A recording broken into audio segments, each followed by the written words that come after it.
Աղջիկը իջավ մեքենայից, ասեց հարգելի ծառայող, արի ասենք, որ լրատվականը կպատասխանի, այսինքն իրենք չգիտեն նաև, որ լրատվականը ոչ թե պիտի պատգամավորին պատասխանել, պետը պիտի պատասխանի եւ առնվազն նախարարը, որտեղ օրենսդիր իշխանության ներկայացուցիչ է այստեղ։ Ցուցում տրվել է, վստահաբար իրենք էլ կատարում են,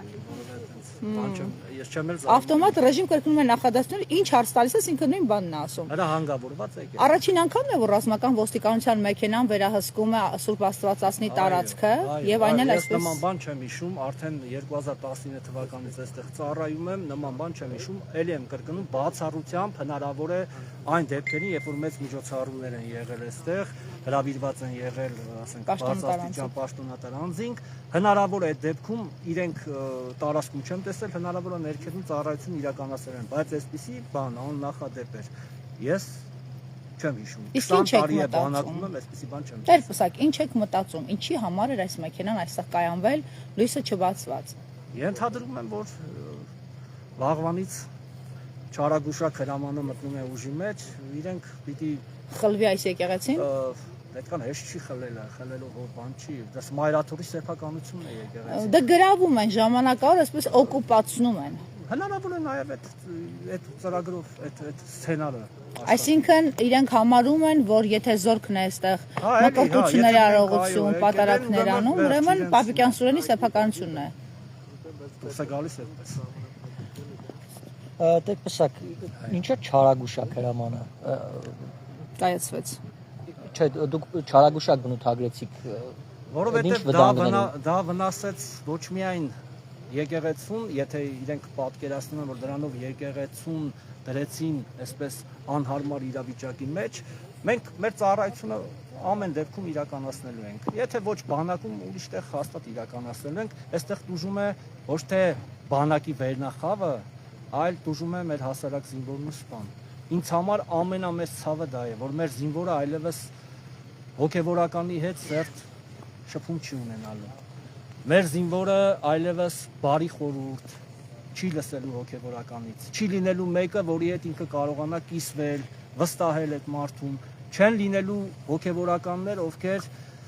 մեծ ու մեծ իրենց ծառայության ընթացքին շատ ու շատ արատավոր երևույթները կանխելու պատճառ են դարձել։ Ինձ համար ցավը դա է, թե չէ մենք կանք չկանք բանակը իր առաքելությունը հուսամ պիտի իրականացնի, չնայած մի քիչ արդեն այսպես բան է դարձել, բայց ամեն դեպքում անձնավորված չի այս վերաբերմունքը, այսինքն ինչ-որ կոնկրետ անձերի ինստիտուտի դեմ է կռվում, այո, այլ թիրախավորված ենթադրելի է նաև հակաեկեղեցական այս արշավի ծիրի մեջ այս որոշումը կայացվել։ Դրա համար ես համարում եմ չարագուշակ։ Տեր Պսակ, հակաեկեղեցական արշավի առաջին օրերից ահազանգեր հնչում էին, որ գնդերեցներին, զինված ուժերում ծառայող հոգևոր սպասավորներին հորդորներ են փոխանցվել միանալու այդ արշավին եւ մերժումներ են ստացվել։ Դրանք հերկվում էին կամ փորձ էր արվում հերկվել։ Այս պահին դուք ինչ կարող եք ասել, այդպիսի խոսակցություններ, զրույցներ եւ շատերը համարում են, որ այս հրամանը պատճառն է նրա, որ մերժումներ են ստացել հոգևորականներից այդ արշավին միանալու, այս պահին, երբ արդեն կա հրամանը, ինչ կարող եք ասել, ինչ նախադեպեր եղել են զրույցների, ինչ բովանդակության։ Վստահաբար ես հստակ եմ ասում, համարյա թե բոլոր գնդերեսների հետ աշխատանք է տարվել։ Ով է կոորդինացրել այդ աշխատանքը եւ ինչ է պահանջել։ Եվ ում դեմքով է տարվել այդ աշխատանքը, եթե պաշտոնատար անձանց, բարձրաստիճան զինվորականների, ընդհանուր գեներալներ են հանդիպել մեր սարկավակների հետ, որոնց գործառույթի մեջ չի եղել բնականաբար այդ ամեն ինչը անել։ Ինձ հետ կոնկրետ որևէ մեկը չի, այսինքն ոչ թե որևէ մեկը չի հանդիպել, այդպիսի նախադեպ չի եղել, որ ինչ-որ բարձրաստիճան զինվորական ինձ ասի, վստահ իմանալով, որ իմ դիրքորոշումը հստակ է եւ չի փոխվի, բայց որտեղ որ ծառայել եմ, համապատասխան Լորամասի հրամանատարը ինձ կանչել է ասել այսպեսի հրահանգ կա։ Ինչպիսի հրահանգ։ Միանում եք վարչապետի բարենորոգչական ծրագրին, հստակ պատասխանել են, որ ոչ, որովհետեւ այդ բարենորոգչությունը կեղծ է, այդ բարենորոգչությունը այդպես չի արվում եւ չի արվում են մարդկանց միջոցով, ովքեր կանգնած են այդ բարենորոգչությամբ։ Եկեղեցին ինքը մշտապես եւ բարենորոգվել է եւ պիտի բարենորոգվի։ Եվ հստակ պատասխան եմ տվել, որ ես հավատարիմ եմ այն ուխտին, այն երթմանը, որ տվել եմ սուրբ սեղանի առաջ, որպես հոգևորական եւ հավատարիմ եմ այն նվիրապետությանը, Վեհափառ Հայրապետի գլխավորությամբ, ում տնօրինությամբ եւ օրհնությամբ ես որպես հոգևորական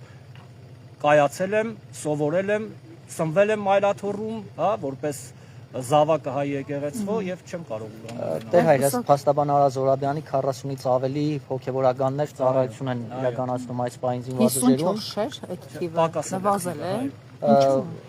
Չկա։ Դե զոհվեցին նաև։ Տեղեկություն ունեք 40-ից որևէ մեկը միացել է այդ այսպես կոչված բարենպասական ծրագրին։ Ինչպես ընդունված է այսօր տրենդային է ասել է, օթում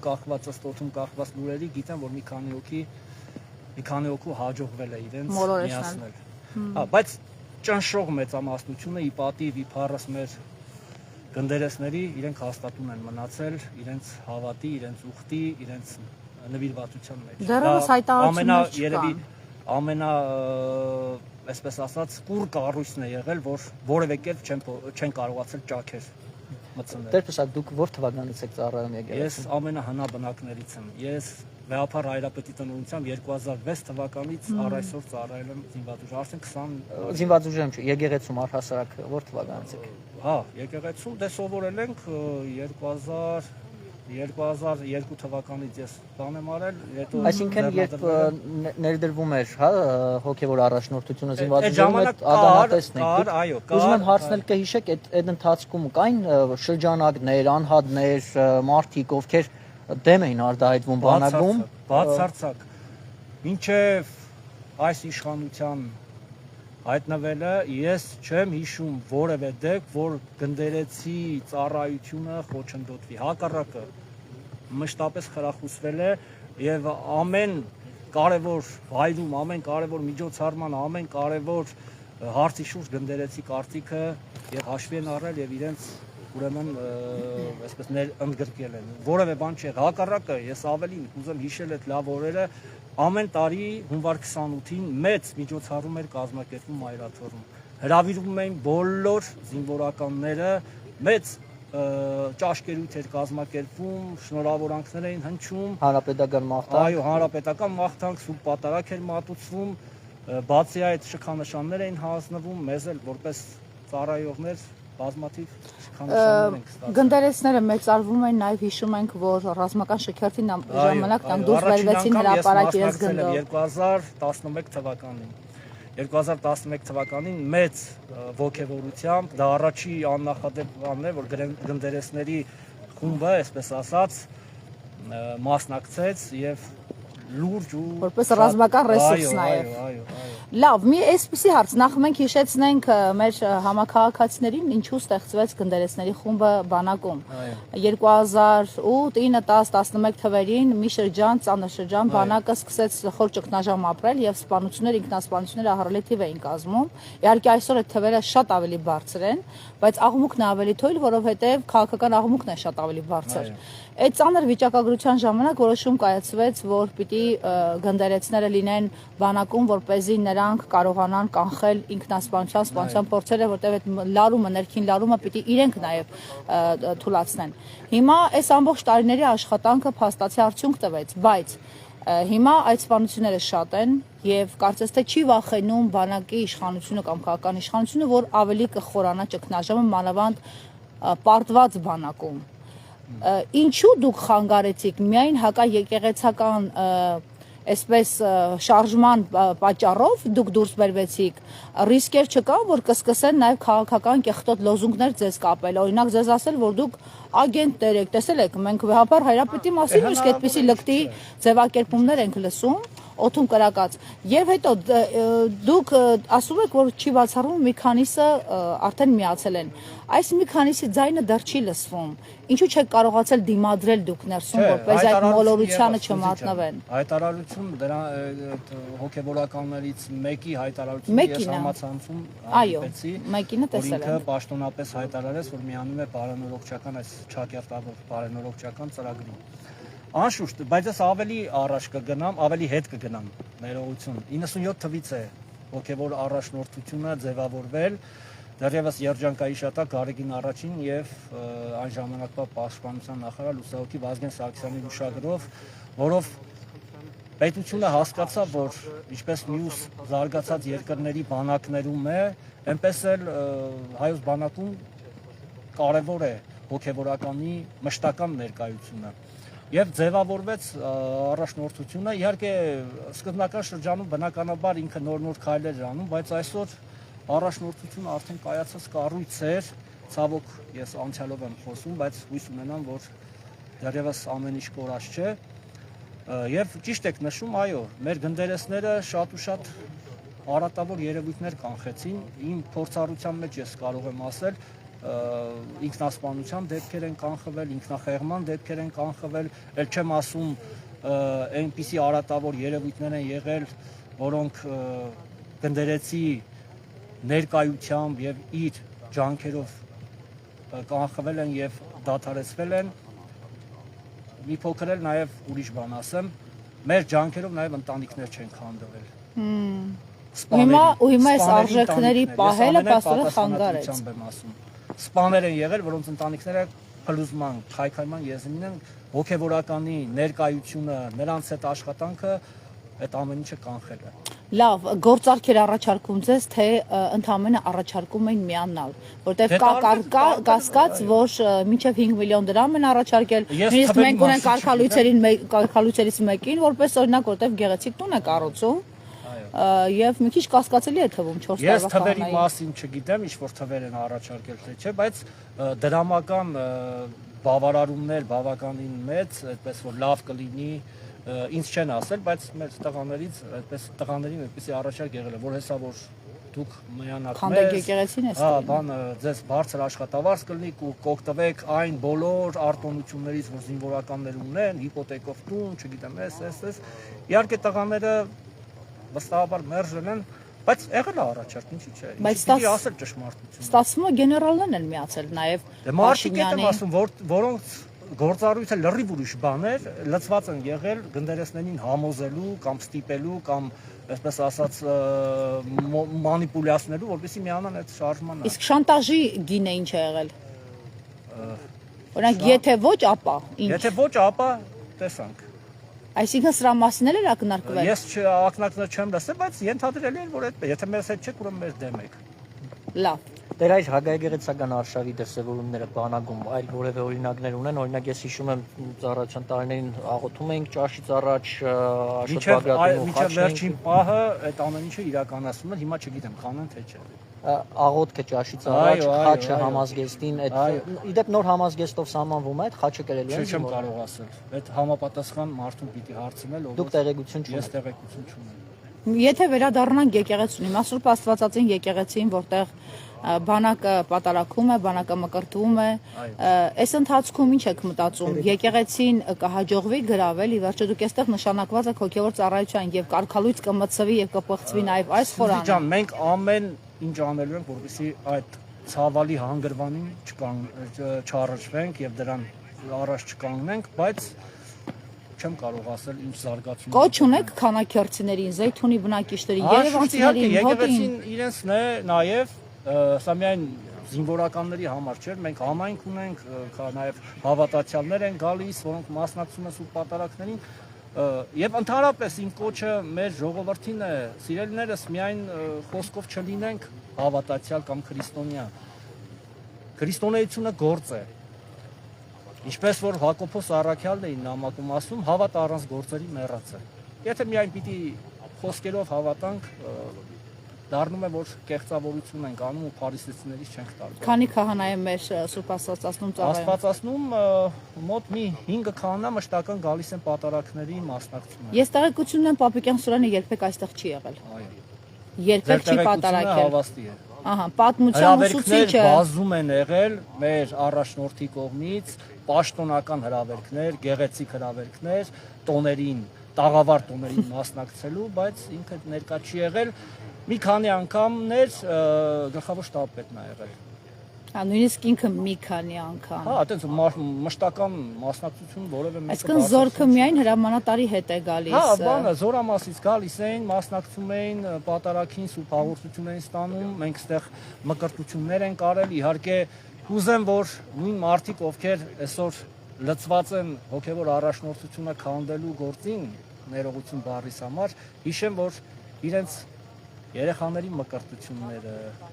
իրենց պսակադրությունները արել են այդ նույն մարդիկ, ում հիմա բանակից դուրս են դառնում։ Կարծում եք բանակի զինվորները ցույց կտան վերաբերում, այդ համարձակությունը կունենան։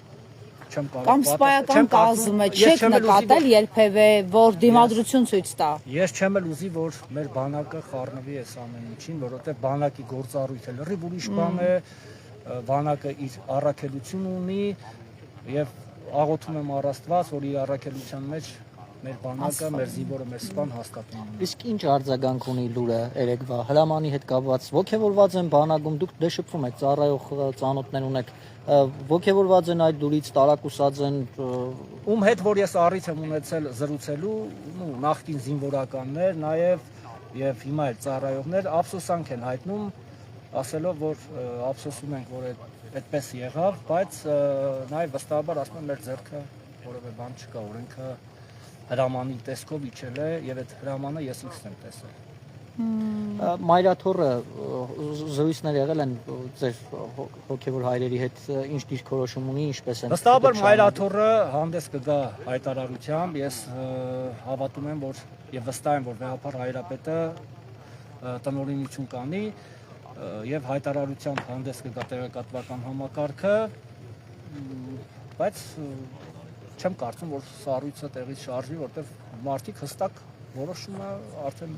պետությունը ամբողջ ռեսուրսներով լծվել է եկեղեցու դեմ։ Սա էլ մի միջոց է ըստիս հակաեկեղեցական այդ արշավի եւ վեհապար հայրապետի վրա ճնշում գործադրելու, որովհետեւ նորից եմ կրկնում, Ժողովուրդ ջան, զինված ուժերի հոգեվոր առաջնորդությունը որպես կառույց եկեղեցվո մեջ նաեւ ամենակայացած կառույցներ եւ ամենակուռ կառույցներ, ամենակուռ, ինքը այնպիսի գործառույթներ էր իրականացնում, այդ նույնը կարող եք հարցնել այնպիսի կոմպետենտ մարդկանց, ովքեր առնչվել են գնդերեցի։ Խնդրեմ, պետության միջոցներն են փոշիացում, այսպես ձեզ վերահսկելով։ Ամբողջ օրը միացված փաստորեն մեքենան այստեղ կայանի։ Մենք Սուրբ Աստվածածնի բակում ենք,